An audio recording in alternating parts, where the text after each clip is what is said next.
A common question about the FP&A function is, well, what's the difference between FP&A, the controller, and the CFO? And it's a very reasonable question and one that deserves an explanation. All right, so as you can see on this visual, the CFO, or the Chief Financial Officer, leads the finance group. The controller and the head of FP&A both report to the CFO, but each of these positions has distinctly different responsibilities, which I'll cover shortly. But let's first talk about the CFO.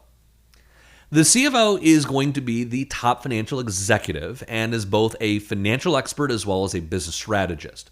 They likely report to the CEO, probably to a board of directors, as well as to outside stakeholders, such as investors or lenders. They understand where the company is going, where the company's been, how the operations of the company tie to its financial performance. Undoubtedly, the CFO has oversight of major projects, expansions, and reorganizations. They possess significant industry and institutional knowledge. They have a very strong network. They have relationships with investor groups and lenders. And they're also likely to have a deep financial acumen to be able to oversee the controllers or directors of accounting, the treasury functions, and FP&A. They might have experience in M&A or mergers and acquisitions activity if transactions-driven growth matters to this business. They certainly have awareness of key processes and controls within the function. Given the familiarity with controllership and FP&A, it's very possible that a CFO was formerly a controller or head of FP&A.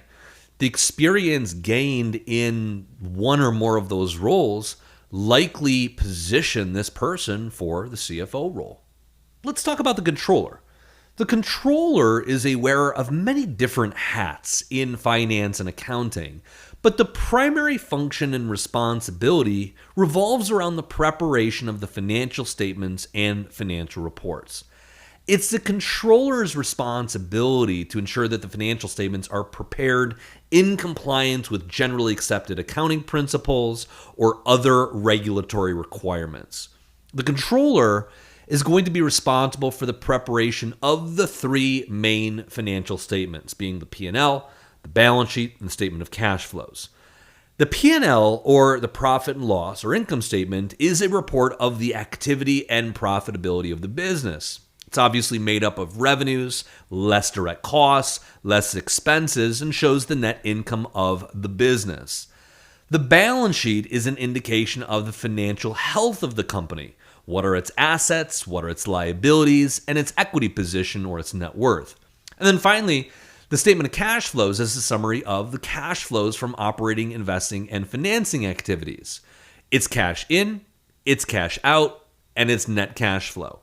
In many instances, the controller may be or will be the go-to person for the external auditors, the annual report, taxes and compliance with regulations, lenders, and the government.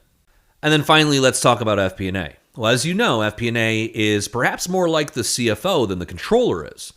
As opposed to being responsible for financial reporting like the controller, FP&A is more responsible for helping financial and non-financial groups within the company make better decisions through analysis, support, intelligence, financial projections, and better reporting. FP&A is going to be much more tied to the strategic plan and ensures that the decisions being made in finance and in operations and non-financial groups do support that strategic plan. FP&A certainly does report to the CFO, giving the data, analysis, forecast models that individual needs, but FP&A is also going to be responsible to provide data, intelligence, and support to other groups within the company.